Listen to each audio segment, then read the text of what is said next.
Hi friends, welcome back to my channel Lakshmi Vijayesh blogs. మరో కొత్త రెసిపీతో అయితే మీ ముందుకు వచ్చేసానండి. వరలక్ష్మీ వ్రతం స్పెషల్ పెసరపప్పు బూరెలతో మీ ముందుకు వచ్చాను. ప్రాసెస్లోకి వెళ్ళిపోదామా? 1 కప్పు మినపగుళ్ళకి కప్పున్నర బియ్యం వేసుకుని నానబెట్టుకున్నాను 4 గంటలు.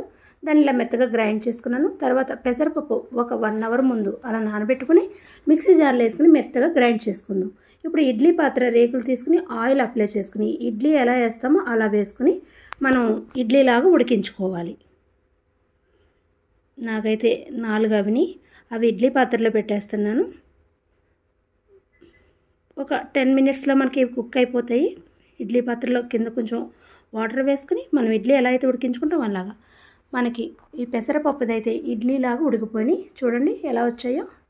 వీటిని చిన్న చిన్న పీసెస్ కింద ఇలా కట్ చేసేసుకోవాలి చేతితో. ఇప్పుడు మరొక మిక్సీ జార్ తీసుకుని దాన్ని మెత్తగా గ్రైండ్ చేసుకోవాలి.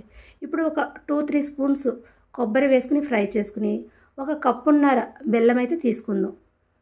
కొంచెం వాటర్ యాడ్ చేసుకుంటే లైట్గా కొంచెం పాకం వస్తుంది. దాంట్లో ఇది వేసేయడమే. పాకం అనేది మనకి ఎక్కువ ఏం రావక్కర్లేదు, బెల్లం కరిగితే సరిపోతుంది.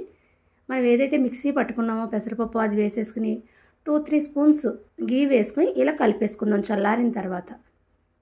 ఇప్పుడు మనం పూర్ణాలు చేసుకుందాం. పెసరపప్పు పూర్ణాలు అయితే రౌండ్గా చేసేసుకుని పక్కన పెట్టేసుకుందాం. ఇప్పుడు పిండి ఉంది కదా, దాన్ని ఒకసారి కొంచెం సాల్ట్ వేసుకుని కొంచెం బేకింగ్ సోడా వేసుకుని, కొంతమంది ఆయిల్లో వేయడానికి భయపడతారు కదండి, అందుకు స్పూన్తో చూపిస్తున్నాను. న్యూ మ్యారీడ్ కపుల్ అయినా లేదా బ్యాచిలర్స్ అయినా ఎవరైనా ఈజీగా వేసేసుకోవచ్చండి. నేను వేసే విధంగా ఇలా స్పూన్తో కూడా బూరెలు వేసేసుకోవచ్చు. ఈ బూరెలు గోల్డెన్ బ్రౌన్ కలర్లోకి వచ్చేంత వరకు ఫ్రై చేసుకోవాలి. మనకి బూరెలు అయితే పెసరపప్పు బూరెలు రెడీ అయిపోయినాయండి. ఇవి తీసుకుని పక్కన పెట్టేసుకుందాం. ఇప్పుడు సర్వ్ చేసుకుందాం. చూడండి ఎంత కలర్ఫుల్గా, ఎంత చక్కగా, ఎంత అందంగా ఉన్నాయో చూసారా. చాలా క్రిస్పీగా చాలా బాగా వచ్చాయండి.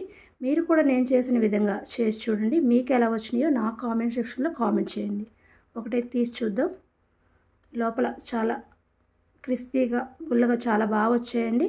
ఈ బూరెలు అయితే గీ వేసుకుని వేడివేడిగా తింటే చాలా బాగుంటాయి. మీరు కూడా తప్పకుండా ట్రై చేయండి. ఇలాంటి రెసిపీస్ కోసం నా ఛానల్ని లైక్ చేయండి, షేర్ చేయండి, సబ్స్క్రైబ్ చేయండి. Thank you for watching.